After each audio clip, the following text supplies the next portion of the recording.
Okay, सो इसके पहले वाले वीडियो में मैंने आपको नाइट्रोजन का एग्जाम्पल लेकर के एमओ डायग्राम समझाया। यहाँ पे मैं एक और एग्जाम्पल ले रही हूँ ऑक्सीजन का। देखिए अभी तक मैंने जितने भी एग्जाम्पल्स लिए हैं उन सभी में दोनों ही एटम्स सेम है, मतलब दोनों ऑक्सीजन एटम्स हैं, दोनों नाइट्रोजन हैं। इसके पहले मैंने हाइड्रोजन लिया और हीलियम लिया। तो ये सारे एग्जाम्पल्स जो हैं ये सारे होमो एटॉमिक मॉलिक्यूल के एग्जाम्पल हैं। इसके बाद मैं एक हेट्रो एटॉमिक मॉलिक्यूल का एग्जाम्पल भी बताऊंगी आपको। तो यहाँ पे मैं ऑक्सीजन का बताती हूँ आपको, एमओ डायग्राम समझा रही हूँ। देखिए ऑक्सीजन का एटॉमिक नंबर होता है 8, electronic configuration 1s2 2s2 2p4। एक ऑक्सीजन के पास 60 इलेक्ट्रॉन, तो दो ऑक्सीजन के पास टोटल 16 इलेक्ट्रॉन्स होंगे। अब हम इनका ऑर्बिटल डायग्राम देखते हैं। यहाँ पे एनर्जी का इंक्रीजिंग ऑर्डर है, ये एनर्जी। नाउ एक तरफ हमने पहला ऑक्सीजन का एटॉमिक ऑर्बिटल लिया हुआ है ऑक्सीजन, यहाँ पे हमने दूसरे ऑक्सीजन का एटॉमिक ऑर्बिटल लिया हुआ है। ये बीच में जो ऑर्बिटल्स हैं ये मॉलिक्यूलर ऑर्बिटल है। अब टोटल 16 इलेक्ट्रॉन को हमें इन मॉलिक्यूलर ऑर्बिटल्स में भरना है। तो देखिए 2 इलेक्ट्रॉन पहले सिग्मा 1s कक्षक में, then sigma star 1s, then sigma 2s, sigma star 2s, then single electron जाएंगे 1, क्योंकि यहाँ पे 8 हो गए। तो बाकी के जो 6 इलेक्ट्रॉन हम सिंगल करके पहले तीनों कक्षकों में एक इलेक्ट्रॉन जाएगा, एक इलेक्ट्रॉन इसमें, देन px py, उसके बाद इनकी पेयरिंग स्टार्ट होगी pz px एंड py। अब कितने टोटल इलेक्ट्रॉन्स हो गए देखिए, हम एक बार काउंट कर लेते हैं। 2 4 6 8 10 12 14 बच्चे 2 इलेक्ट्रॉन।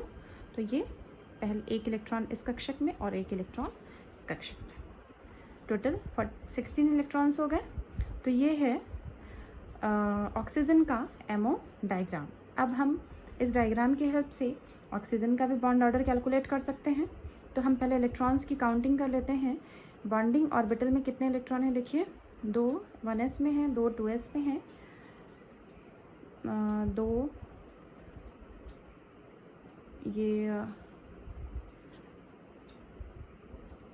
सिग्मा 2pz में है, ये सिग्मा है, सिग्मा स्टार नहीं है, सॉरी, सिग्मा 2pz में है।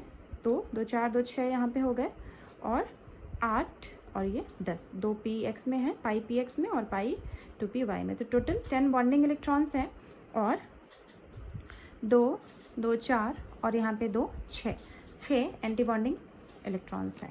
अब हम इनको फॉर्मूला पे पुट करके बॉन्ड ऑर्डर कैलकुलेट कर सकते हैं। देखिए इस तरीके से, bond order of oxygen, that is half and number of electron in bonding orbital minus number of electron in anti bonding orbital।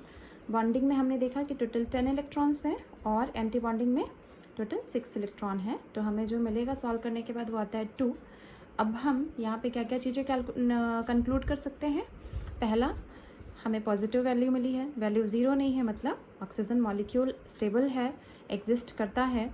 और नंबर 2 है, इसलिए इन दोनों ऑक्सीजन एटम्स के बीच में डबल बॉन्ड पाया जाएगा, एक सिग्मा और दूसरा पाई बॉन्ड। ओके, तो इस तरीके से ऑक्सीजन मॉलिक्यूल होता है। और एक जो मोस्ट इम्पॉर्टेंट चीज़ जो कि वैलेंस बॉन्ड थ्योरी बताने में फेल होती है वो ये है कि यहाँ पे ऑक्सीजन का जो नेचर होता है वो एक्सटर्नल मैग्नेटिक फील्ड में पैरामैग्नेटिक या अनुचुंबकीय होता है। मतलब क्या हुआ कि एक्सटर्नल मैग्नेटिक फील्ड अप्लाई करने पर ऑक्सीजन मॉलिक्यूल उस फील्ड की तरफ अट्रैक्ट होता है।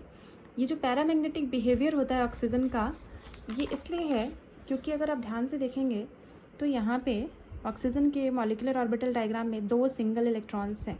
इन सिंगल इलेक्ट्रॉन्स के कारण ही ये एक्सटर्नल मैग्नेटिक फील्ड की तरफ अट्रैक्ट होते हैं और अनुचुंबकीय या पैरामैग्नेटिक व्यवहार को दर्शाते हैं। ओके, तो इसके आगे का एक एग्जाम्पल मैं और बताऊंगी आपको हेट्रो एटॉमिक मॉलिक्यूल का, जो मैं अपने अगले वीडियो में कंटिन्यू करूंगी। प्लीज़ अगर आपको कोई डाउट हो आप मुझसे पूछ सकते हैं। Okay, thank you.